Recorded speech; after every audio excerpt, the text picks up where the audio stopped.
6 ತಿಂಗಳ ನಂತರ ಪವಿತ್ರ ಗೌಡ ಪರಪ್ಪನ ಅಗ್ರಹಾರ ಜೈಲಿನಿಂದ ರಿಲೀಸ್ ಆಗಿ ಹೊರಗೆ ಬರ್ತಾ ಇದ್ದಂತೆ ಇಲ್ಲಿ ದರ್ಶನ್ ಪತ್ನಿ ವಿಜಯಲಕ್ಷ್ಮಿ ಅವರಿಗೆ ಒಂದಿಷ್ಟು ಟೆನ್ಷನ್ ಕಾಡ್ತಾ ಇದೆ.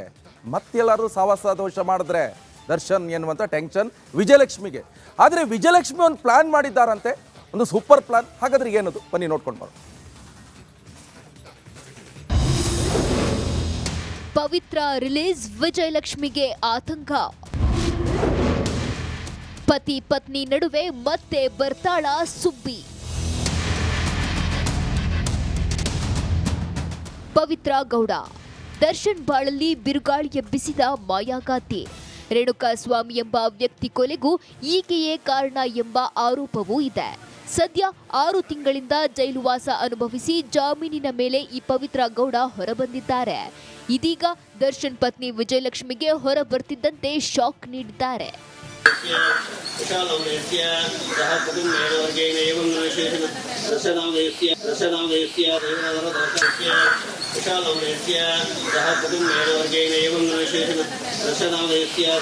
ಹೌದು, ಕೊಲೆ ಕೇಸ್ನಲ್ಲಿ ಬೇಲ್ ಸಿಕ್ಕರೂ ದರ್ಶನ್ಗೆ ನೆಮ್ಮದಿ ಇಲ್ಲ.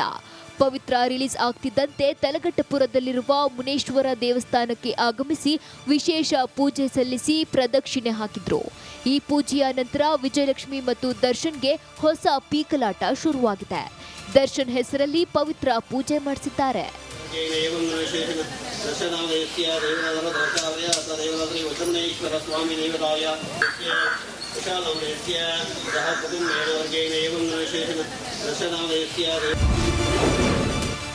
ದರ್ಶನ್ ಬಳಿ ಆಣೆ ಮಾಡಿಸಿಕೊಂಡ ವಿಜಯಲಕ್ಷ್ಮಿ. ಪವಿತ್ರ ಗೌಡ ದೇವಸ್ಥಾನದಲ್ಲಿ ದರ್ಶನ್ ಹೆಸರಲ್ಲಿ ಪೂಜೆ ಮಾಡಿಸುತ್ತಿದ್ದಂತೆ ಇತ್ತ ವಿಜಯಲಕ್ಷ್ಮಿ ಅಲರ್ಟ್ ಆಗಿದ್ದಾರೆ ಎನ್ನಲಾಗ್ತಿದೆ. ಹೆಂಡತಿ ಮಗನಿಗಾಗಿ ನೀವು ಪವಿತ್ರಾಳಿಂದ ಅಂತರ ಕಾಯ್ದುಕೊಳ್ಬೇಕು, ಹೀಗಾಗಿ ಆಣೆ ಮಾಡಿ ಎಂದು ವಿಜಯಲಕ್ಷ್ಮಿ ಪ್ರಮಾಣ ಮಾಡಿಸಿಕೊಂಡಿದ್ದಾರೆ. ಪರಸ್ತ್ರೀ ವಿಚಾರಕ್ಕೆ ಜೈಲು ಸೇರಿದ ಗಂಡನನ್ನ ಬಿಡಿಸಲು ವಿಜಯಲಕ್ಷ್ಮಿ ಗುಡಿಗೋಪುರ ತಿರುಗಿದ್ರು. ಕೋರ್ಟು ಕಚೇರಿಯನ್ನ ಕೂಡ ಅಲೆದಾಡಿದ್ರು. ಕಾನೂನು ಹೋರಾಟ ಮಾಡಿ ದರ್ಶನ್ನನ್ನ ಹೊರಗೆ ತರುವಲ್ಲಿ ವಿಜಯಲಕ್ಷ್ಮಿ ಯಶಸ್ವಿಯಾಗಿದ್ರು. ಪತಿ ದರ್ಶನ್ಗಾಗಿ ಪತ್ನಿ ವಿಜಯಲಕ್ಷ್ಮಿ ಹೋರಾಟವನ್ನ ಜನ ಕೂಡ ಮೆಚ್ಚಿದ್ರು.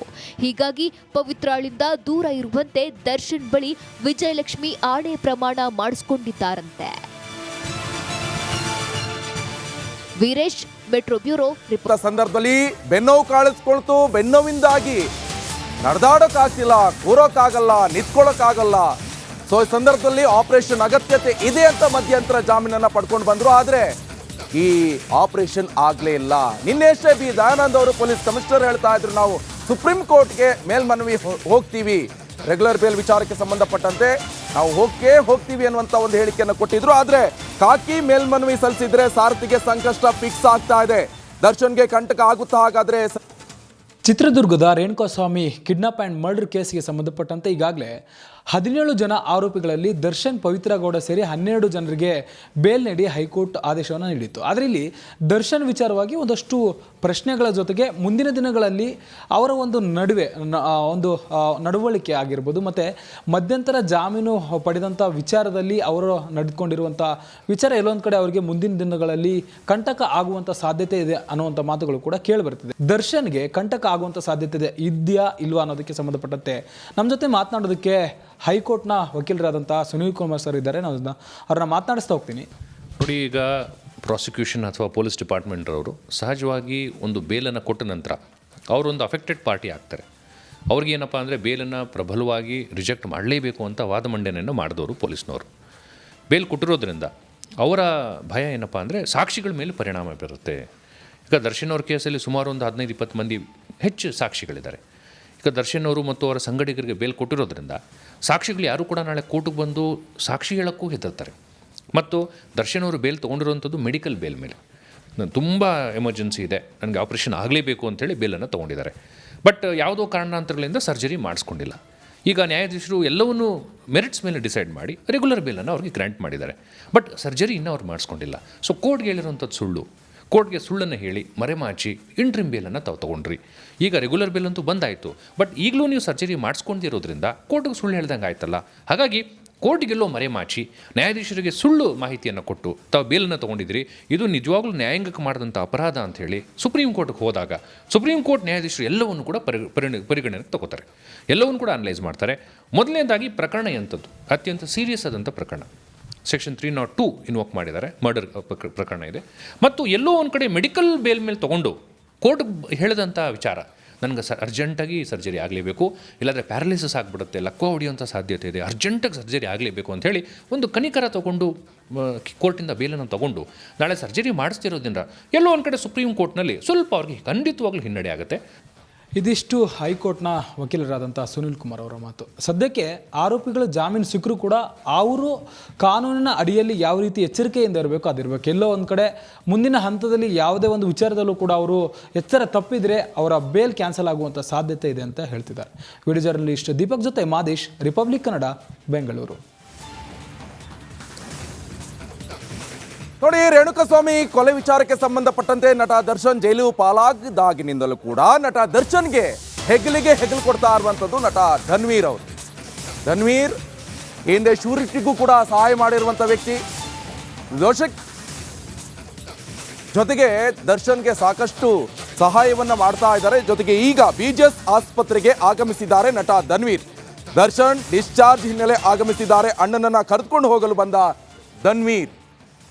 ನೋಡಿ, ಆ ದೃಶ್ಯವನ್ನು ಕೂಡ ನೀವು ಗಮನಿಸ್ತಾ ಇರ್ಬೋದು. ಒಂದು ಕಡೆ ಈಗಾಗಲೇ ದರ್ಶನ್ ಪತ್ನಿ ವಿಜಯಲಕ್ಷ್ಮಿ ಕೂಡ BGS ಹಾಸ್ಪಿಟ್ಲಿಗೆ ಬಂದಿದ್ದಾರೆ. ಸೊ ಜೊತೆಗೆ ಒಂದಿಷ್ಟು ಡಿಸ್ಚಾರ್ಜ್ ಪ್ರಕ್ರಿಯೆ ಕೂಡ ನಡೀತಾ ಇದೆ. ಡಾಕ್ಟರ್ ಹೇಳ್ತಾರೆ ನೆಕ್ಸ್ಟ್ ಚಿಕಿತ್ಸೆಗೆ ಯಾವಾಗ ಬರಬೇಕು, ಆವಾಗ ಮತ್ತೆ ವಾಪಸ್ ಹಾಸ್ಪಿಟ್ಲಿಗೆ ಬರಬೇಕಾಗತ್ತೆ. ಒಂದಿಷ್ಟು ಇನ್ಶೂರೆನ್ಸ್ ಕೂಡ ಇರುತ್ತೆ, ಇನ್ಶೂರೆನ್ಸು ಅದು ಇದು ಮತ್ತೊಂದು ಚಿಕಿತ್ಸೆಗೆಲ್ಲ ಹಣ ಕೊಡಬೇಕಲ್ವಾ, ಅದು ಇನ್ಶೂರೆನ್ಸ್ ಕ್ಲೈಮ್ ಮಾಡ್ಕೋಬೇಕು, ಅದರ ಪ್ರೊಸೆಸ್ ಕೂಡ ಇರುತ್ತೆ. ಜೊತೆಗೆ ಒಂದಿಷ್ಟು ಡಿಸ್ಚಾರ್ಜ್ ಪ್ರಕ್ರಿಯೆ ಕೂಡ ಇರುವಂಥದ್ದು. ಆ ಪ್ರಕ್ರಿಯೆಯನ್ನು ಮುಗಿಸ್ಕೊಂಡು ಹೋಗುವಂಥ ಸಲುವಾಗಿ ಈಗಾಗಲೇ ವಿಜಯಲಕ್ಷ್ಮಿ ಬಂದಿದ್ದಾರೆ. ಜೊತೆಗೆ ಈಗ ಧನ್ವೀರ್ ಅವರು ಕೂಡ ಈಗ BGS ಹಾಸ್ಪಿಟ್ಲಿಗೆ ಬಂದಿರುವಂಥ ದೃಶ್ಯವನ್ನು ಕೂಡ ನೀವು ನೋಡ್ತಾ ಇದ್ದೀರಾ.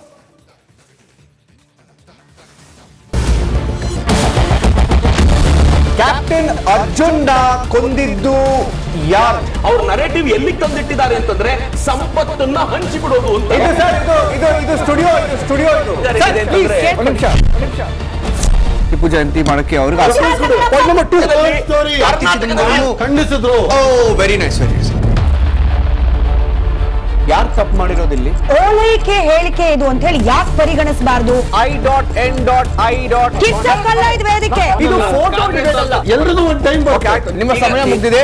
ಅವ್ರು ಹೇಳೋಕ್ಕಿಂತ ಮುಂಚೆನೆ ಹೇಗೆ ಪ್ರತಾಪ್ ಸಿಂಹ ಪಾಸ್ ಕೊಟ್ಟಿದಂತ ಆಗ್ಲಿ ಡಿಕ್ಲೇರ್ ಆಗೋಗಿತ್ತು ಅಂತ ನನಗೊಂದು ಡೌಟ್ ಬಂತು. ಸಾಕು ನಿಲ್ಸಿ, ಸಾಕು ನಿಲ್ಸಿ. ಕೆಟ್ಟ ಪದ ಬಳಕೆ ಕಾಂಪಿಟೇಷನ್ ಇಟ್ಟಿಲ್ಲ ನಾವಿಲ್ಲಿ.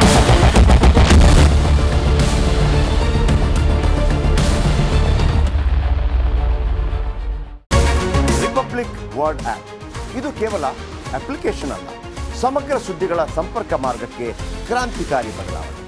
ರಿಪಬ್ಲಿಕ್ ವರ್ಡ್ ಆಪ್ ಕೇವಲ ಸುದ್ದಿ ಅಪ್ಲಿಕೇಶನ್ ಪರಿಚಯಿಸ್ತಾ ಇಲ್ಲ, ಬದಲಾಗಿ ಡಿಜಿಟಲ್ ಸುದ್ದಿ ಬಳಕೆಯ ಹೊಸ ಯುಗಕ್ಕೆ ನಾಂದಿ ಹಾಡ್ತಾ ಇದೆ. ಇದೊಂದು ಬ್ರೇಕಿಂಗ್ ನ್ಯೂಸ್, ಪ್ರಭಾವಶಾಲಿ ಕಾರ್ಯಕ್ರಮಗಳಿಗೆ ಗಟ್ಟಿಯಾದ ನ್ಯೂಸ್. ಇಲ್ಲಿ ಕೇವಲ ತಾಜಾ ಸುದ್ದಿ, ಅದರ ನೇರ ಪ್ರಸಾರ ಮತ್ತು ಚರ್ಚೆಗಳಿಗೆ ಮಾತ್ರ ಅವಕಾಶ. ರಿಪಬ್ಲಿಕ್ ವರ್ಲ್ಡ್ ಆಪ್ ಡೌನ್ಲೋಡ್ ಮಾಡಿಕೊಳ್ಳಿ. ಗೂಗಲ್ ಪ್ಲೇ ಸ್ಟೋರ್ ಮತ್ತು ಆಪಲ್ ಆಪ್ ಸ್ಟೋರ್ನಲ್ಲಿ ಲಭ್ಯವಿದೆ.